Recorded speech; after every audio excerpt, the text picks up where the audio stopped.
Alright, I'm here with a review of the Smith Wesson M&P9c. That is the military and police 9mm compact model. There is a full-size model of this, the M&P9. This is, of course, the compact model. The compact model has a 3.5-inch barrel, and the full-size one has a 5-inch barrel. Uses for this gun kind of depends on what capacity you're in. If you are law enforcement, this would make a great backup gun. It's not really a service pistol. The full-size one is more of a service pistol at 17 rounds. This one is more of a 12-round gun, and so it's great for a backup gun. It's pretty concealable, relatively so, and in that realm, if you are a civilian and you need to carry it as a concealed carry weapon, it does great for that. I carry it almost daily as a concealed carry weapon, and it does very well there. I carry it with the full round, full magazine loaded, 12 rounds, and I don't have any issues with the weight of it, with the size of it. After I have it on for a while, I completely forget that I have it on. So it's a great, concealed carry gun. Also great for home defense. I keep it next to my bed at night. And great for at the range. Just a lot of different uses. So very versatile gun. Price on it, retail price according to Smith & Wesson's website is $719. You can probably find it for down closer to $450 or even a little bit cheaper, depending on where you find it. So the price is really not bad at all for what you get. The weight of it, and quick safety check, 3 empty magazines, and the gun itself is empty.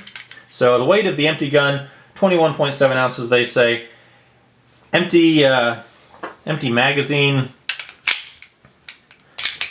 I weighed it at 25 ounces, and with a fully loaded 12-round magazine, weighed in at 30 ounces. So again, carrying it around every day, fully loaded, 30 ounces, I don't find it to be that big of a deal. I forget that it's on. It could be lighter, it could be smaller, it could be the size of like a Card PM9, little single stack gun. But for what this is, really not bad at all. I don't mind carrying it in that capacity. Firepower, I'm not going to get into the caliber debate. It's a 9mm model, obviously, but more so on the caliber, I'm going to talk about the firepower. I'm going to talk about the capacity. And here, 3 different magazines. There's actually 4 choices. There is this one that comes with the gun. This is a 12-round magazine. The one that comes with it is actually a 10-round magazine, I believe. And this 12-round one, you put it in, and you're going to have a little bit of pinky dangling. You can sort of get your finger on there. I have kind of medium-sized hands, but there's still going to be some dangling there. Alternatively, you can go to this one, which is also a 12-round magazine, also comes in a 10-round size, but this has a pinky extension on it, and you put that in there, and that gives you a nice place to put your finger. This is how I usually carry it. It's perfectly fine for concealed carrying in this setup. Don't mind it at all. Doesn't stick out too far. And then, if you want a little bit more capacity, you can get this one here. And this is actually a 17-round magazine made for the full-size M&P. And what you can get is this X-grip, it says X-grip right here, which is basically just an adapter that slides down over that. Takes up the space that would otherwise be empty here where it was sticking out of the bottom of the grip. And you put it in, and you then have a full-size grip in a compact gun. And I wouldn't carry it this way for conceal because this would just stick out too far. But if you're either carrying it open or you're at the range or somewhere where you just want to have higher capacity, this works great. It gives you plenty to grip onto. I have a couple of these and I really enjoy using them. So nice versatility there. Durability and track record of this. This is a somewhat newer gun, at least relatively newer as far as things go compared to the Glocks, for instance, that have been around for a long time. It's been around for a couple of years from Smith & Wesson, and they have really taken off, really become very popular. And I think they're taking some market share from Glock and some of the other manufacturers that used to have things kind of cornered a little bit. I've not had any problems with this myself. I don't know how many thousand rounds I've put through this bunch, and I've had no problems with it. If I've had any misfeeds, it's apparently not enough that I could even recall. So nothing significant, and I've really not heard or read of any people having problems with them. Alright, moving on to the design and ergonomics of the gun. Starting up on top here, it has a loaded chamber indicator, and let's see if you can see this here. When the gun is empty, that is dark. Now I have a magazine here that has 1 round in it. If I put that in there and rack the slide, you can now kind of see that there is a little bit of a glint in there from that casing. I will usually still just pull it back a little bit and look, but that can be a visual indicator if you like. It's not like some of the other manufacturers that will have a little piece that pops up here or a little something that sticks out of the back, but it does have that if you are so inclined. Let me empty this out. Go back to an empty gun and get that other magazine out of the way. Otherwise, starting up on the top here as well, the night sights. I put some Trijicon night sights on it. I think there's an option to get it with night sights. Plenty of different night sight variations that you can put on there. On the side here, there are some nice serrations here on the slide to grip onto, to rack it, to pull it back. The slide release lever here, the takedown lever. I'll get into the takedown in a minute. Moving down into the grip here, there is some stippling on both the front here and on the palm swell. Stippling extends just up a little bit underneath that trigger guard. Does not extend up onto the front, so if you're someone that carries your gun or holds it this way, then nothing grippy up here, but you can put something up there if you're so inclined. The takedown, do that real quick. Pretty simple. Basically, you lock the slide back. There is a little piece in here, and you can use anything to do this, but you can take the little piece that comes out of the bottom here, push that little piece in there forward, and then you push that takedown lever. Oops. Push that takedown lever forward, and the slide comes right off. You do not need to pull the trigger like you do on some other brands like Glock that people don't like doing.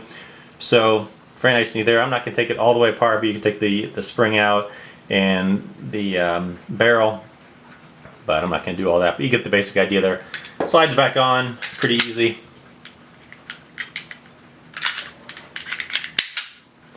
And back where you started. The trigger here, I have actually replaced this trigger. One of the things that drew me to the gun in the first place was the trigger itself. I didn't really care for the safe action trigger on the Glock. The little safety in the middle that sticks out was just really not comfortable with my finger. And this trigger is nice and smooth, and I really enjoyed that. It feels nice and comfortable firing. The safety on this trigger is that it's a hinge design, and basically you pull it back and that's what actuates the safety. Whereas if you just grip the top here, that is not going to it's not going to fire. I've replaced the factory trigger with the Apex sear and trigger, and I did it kind of as a side here. I did it on my own. I had never taken the gun apart before. Apex has some great YouTube videos that you can do it, follow along and do it with, and about an hour or two of my time, I forget how long, right in there, and it was really not bad considering I had never taken a gun apart before in my life. So if you're apprehensive, it's not bad, or alternatively you can have an armorer do it, but not bad to do. One of the things I liked about the new trigger is that it lightens up the trigger pull a little bit. Let's put the gun back together here. It lightens up the trigger pull, brings it down to I think probably 3.5, 4 ounces, or 4 pounds rather, I'm sorry. And a little bit more definite there. And then the reset, the factory reset was a little bit mushy. The reset now, right there, one more time, right there. It's not as definite as, say, the Glock reset or the XDM, but it's much better than the factory reset was. Much less mushy, and you can feel it much better. So I like that. I really like the new trigger on this. The magazine release here is reversible. Here it is on this side. You can reverse it over here if you need to. And the magazine on this just shoots out nice and easy. I've had issues with other guns where you press the magazine release and the magazine will come out to here and you have to pull it out the rest of the way manually. The magazine on this just slides right out. Even with the gun almost sideways, it slides right out. So if you're in a situation where you need to reload quickly, that magazine is going to slide out every time. This is even an empty magazine. So love the magazine release on this. It's stippled, nice and easy to reach right there. So that's very nice. There's a couple different options for the palm swells on this. It comes three different sizes. This is the small one. You take this off, slides right off. It's very simple to do. This is the large one. It slides right on there. You put this back on there. Put the magazine back in, and you're good to go. So very easy to replace the palm swells depending on what size hand you have. As far as accessories for this gun go, this gun has been around long enough that there are plenty of accessories that third-party people are making for it now.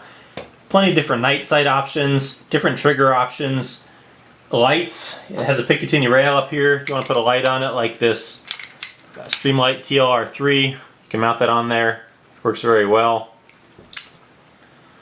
Lasers, there's several different laser options, but just to give you one idea, Crimson Trace laser grip mounts in the place of the palm swell here and just slides right in there. Put this back on, magazine back in, and basically it activates by the back of the grip here such that when you grip it, turns the laser on.